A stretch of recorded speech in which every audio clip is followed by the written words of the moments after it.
ቡና ይጠጣል አይጠጣም? በቃ ጥሩሽ። እኔ አሁን ቡና ይጠጣልም አይጠጣምም አልልም።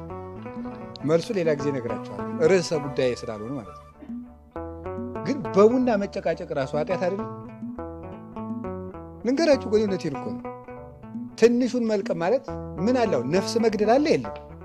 አለ። ጥንቆላ የለም? መጠን ያጣ ግብረ ሰዶማዊነት የለም? አለ። ዘረኝነት የለም? ክደት በስቶ የኢትዮጵያ ምዕመናን በሙሉ ወደ ክደት እየተወሰዱ አይደለም? በየሜዳው ሄደው እዚያ የሚዘለው የሚጨፍረው እኮ ከኦርቶዶክስ የወጣ ነው። አላያችሁት? ያ እየተወሰደ እኛ ቡና ይጠጣል አይጠጣም፣ ይጠጣል አይጠጣም። ግመል ውጦ ምን መጥፋት ነው? መርፌ መጥፋት ማለት ይሄ። በትልልቅ ርዕሰ ጉዳዮች ላይ መወያየት ሲገባል፣ በምስጢረ ሥላሴ በምስጢረ ሥጋዌ ቤተክርስቲያን እንዴት እንጠብቅ፣ የወጡትን እንዴት እንመልሳቸው፣ ያሉትን እንዴት እንጠብቃቸው ማለት ሲገባል ይጠጣል አይጠጣም። ሊቅነት ሲጀመር ጉዳይ መሆኑ ራሱ እኮ የሚገርመኝ ነው። እየሰማችሁ ነው? አረ እንዲሁ የማንለው ነገር የለም። ብንዘረዝረው ብዙ ምንለው ነገር አለ። አሳ ይበላል አይበላም? በጾም አይበላም። መልሱ ይሄ አይበላም፣ ይሄ አይበላም። ቅዱስ ጳውሎስ ምንድን ነው የአሳ ስጋ ምንድን ነው ያለ? ሌላ ነው አይደል? የአሳ ጎመን አላለም። የአሳ ምንድን ነው ያለ? ስጋ ነው። ስጋ ነው፣ አይበላም። ግን ይበላል አይበላም ጉዳይ ራሱ ማምጣት፣ ወደ ቤተ ክርስቲያን የቤት ስራ ማምጣት በራሱ ስንት ጉዳይ ያላትን ቤተ ክርስቲያን፣ ስንት መከራ ውስጥ ያለችውን ቤተ ክርስቲያን ትንንሽ ጉዳዮችን ይዞ መምጣት። ጾሙ በ14 ነው የሚገባ በ15 በቃ ከጾም ከ14 12 ጀምረ ጾም ምንድን ነው በ15 በ14 እያሉ መጨቃጨቅ ራሱ ቅዱስ ሲኖዶስ የወሰነው ውሳኔ አክብሮ መቀበል አንድ። እረ ጾም አንሶኛል ካል አንድ ህዳር 1 ጀምረ ጾም። በዚህ ነው የሚገባ። ይሄ በራሱ ግመልን መዋጥ ነው። ይሄ ቤተ ክርስቲያን የቤት ስራ ውስጥ ናት፣ መከራ ውስጥ ናት። ስደት እየተሰቃየች ነው ያለችው። በብዙ ሰዓት እየተጠበሰች ነው። አይን ያለው ሁሉ በቀይ አይኑ የሚያይ ቤተ ክርስቲያን ነው።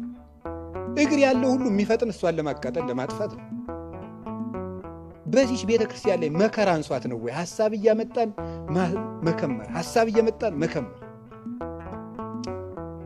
ኧረ ሌላም በጣም ብዙ ነገር ነው። በቃ እንደው ዝም ብሎ እንትን የማይባል ነገር የለም። ለመክሰስ ስባት ይባላል ብሎ ሊጠይቅ ይችላል። ነው ለምሳ ብቻ ነው ይል ሰው እኮ መከረኛው ነው። እንደው ሰው ያልገባው መከራ የለም። አሁን ይሄ ሁሉ ምላችሁ ለምንድን ነው? እንደው ችግር አላጣንም፣ እባካችሁ ችግር አላጣንም። በትንሽ ነገር መጨቃጨቅ፣ ትልቅ ነገር እያለን፣ ትልልቅ ጉዳይ እያለብን፣ ትልቅ ዓላማ እያለን፣ ትልቅ ጉዞ እያለን ፊታችን ላይ ዘንዶ አፉን ከፍቶ እየጠበቀ በትንንሽ ነገሮች እየተባላን ቤቱን ማቁሰል፣ ቤቱን መፍታት፣ ጉዳይ ያጣን። እኛ እኮ መከራ ያጣን ሰዎች ነን። እኔማ አሁን ሳየው ምን ማለት እንደሆነ ገብቷችኋል? መከራ ቸገረኝ እኮ ነው ይሄ ማለት። ወይ ጉድ! ሰይፍ እያለቁ ወንድሞቻችን እህቶቻችን እየታረዱ እየሞቱ ዛሬ ያየነው ነገ እያጣ ነው። በትንሽ ነገር መጨቃጨቅ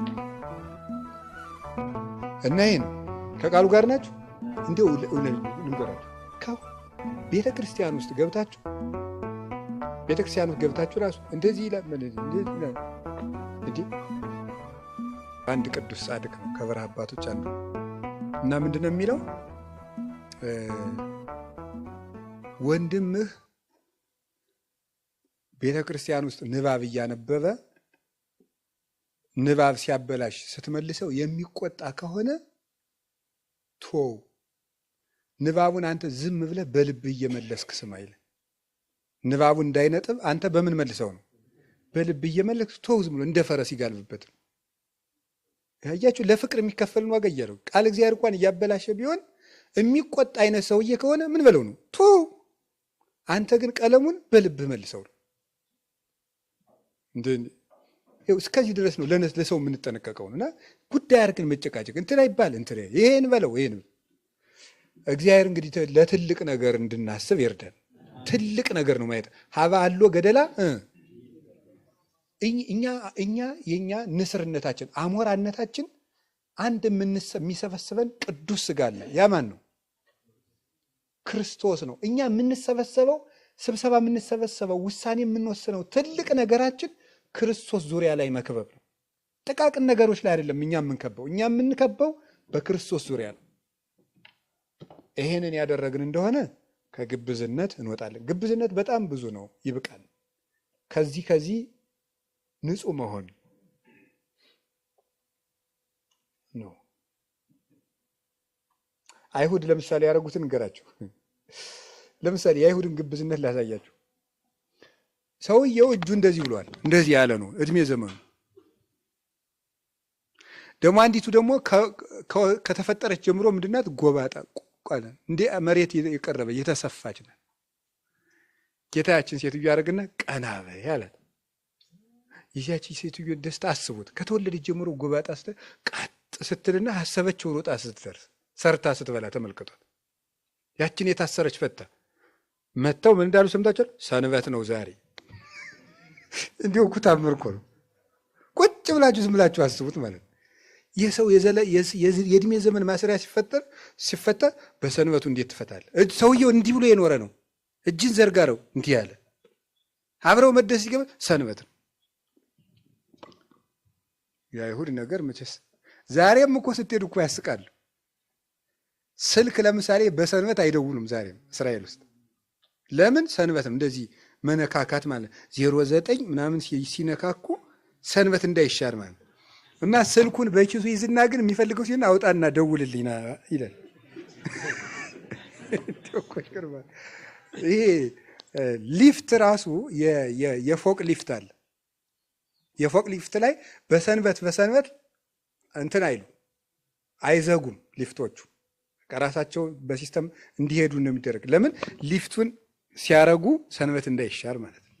አቤት አቤት አቤት አቤት አቤት አቤት ጻድቃን እንደው ከተዘጋባቸው ናማ ይሄንከው ብለው ያስነካሉ። ያው እንደዚህ ዛሬ እኮ ነው። ዛሬ እስራኤል ውስጥ እንደዚህ ነው የሚደረገው። መኪና አይነዱም እንዴ? መኪናማ አይነዱም። አሁን ድረስ እስራኤል ውስጥ መኪና የማይነዳበት ሰፈር አለ። በጣም የኃይለኞቹ አይሁዳውያን ሰፈር እዚያ እየነዳ ብትሄድ ወግረው ይገሉሃል። አሁን የእስራኤል መንግስት ታው በቃ በዚህ ሰፈር አትንዱ ብሎ አስቁሟል። እንደዚህ ያደርጋሉ። ከዚያ አስበሉ ክርስቶስን ወግሮ መግደል ግን መርፌ ማጥራት ምን መዋጥ ነው? ይሄ ግመል መዋጥ ማለት ይሄ ነው። እኛ የአብርሃም ልጆች ነን። ኧረ አብርሃም እንዲህ አላደረግም አላቸው። አብርሃም መንገድ ዳር ቤት ሰርቶ የወጣ የወረደውን የሚያበላ ሰው ነው። እናንተ ግን እኔን የምትገድሉ ናችሁ አላቸው። ይኸው እንደዚህ ናት። ሰንበት እንሽራለን ይላሉ፣ የሰንበትን ጌታ ይሰቅላሉ። እንደዚህ ነው። እኛም እኮ እንደዚህ ነን። ለትንንሽ ሕጎች ተጠነቃቂዎች እንላለን። የሰው ልብ ግን ወግተናል። ይሄን ነው የምነግራችሁ። ግብዝነት ንጹህ መሆን። ከዚያ ምን ሆነ አድርጉ ነው ያለ? ፊታችሁን ምን በሉ ነው? ታጠቡ። ይሄ ንስሐ ግቡ ነው። ስለዚህ እንዲያው በቃ ከዚያ ፊት አንገራችሁ። ከፊታችሁ ታጠቡ በፊት የሚቀድመው ምንድን ነው? ስትጾሙ ራሳችሁን ተቀቡ አለ። ራሳችሁን ተቀቡ ማለት ራስ የተባለ ማን ነው? ልብ ነው። ቅባት የተባለ ምንድን ነው? ፍቅር